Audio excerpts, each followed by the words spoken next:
एक छोटा सा गांव था। चारों तरफ पहाड़, शांत, सुंदर, हवा में भी शांति थी। लेकिन इस शांति के पीछे एक डर छुपा था, एक राज का डर। नॉन। ये नाम सुनते ही गांव वाले डर जाते थे। नॉन एक बूढ़ी औरत अकेली रहती थी। गांव के बाहर एक टूटी फूटी सी झोपड़ी में कोई उसके पास नहीं जाता था। उसकी आंखें बहुत गहरी और डरावनी थीं। कुछ लोग कहते थे कि नॉन एक चुड़ैल है, कुछ कहते थे वो एक भूत है। सच क्या है कोई नहीं जानता था।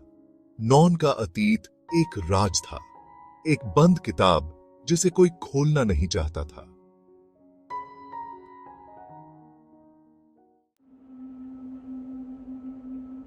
गांव में अजीब अजीब चीजें होने लगीं।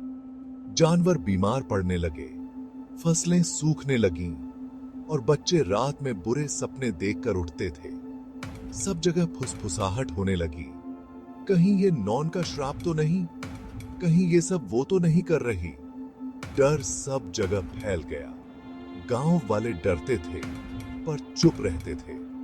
नॉन का नाम लेने से भी डरते थे।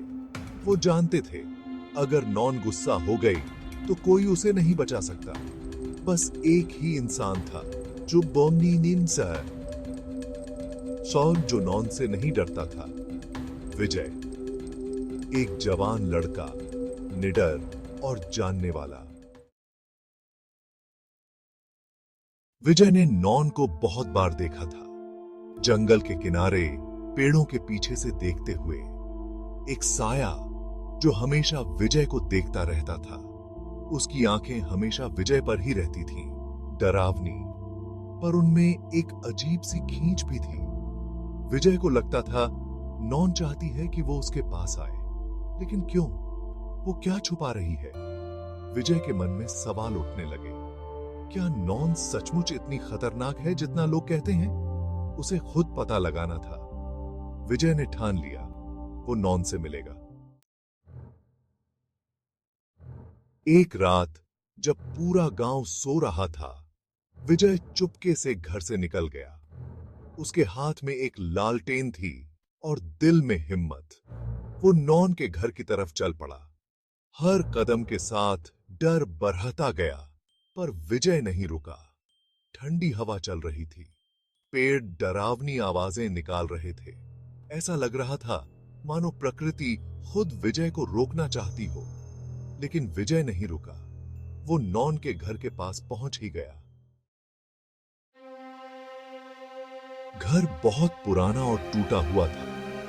दीवारें टूटी हुई थी, छत में छेद थे। एक खिड़की से धुंधली सी रोशनी आ रही थी। विजय ने गहरी सांस ली और दरवाजे पर दस्तक दी। एक बार फिर से कोई जवाब नहीं आया। विजय ने धीरे से दरवाजा खोला और अंदर झांका। अंदर अंधेरा था, बस चूल्हे की आग से थोड़ी रोशनी थी। एक परछाई फर्श पर बैठी थी। नॉन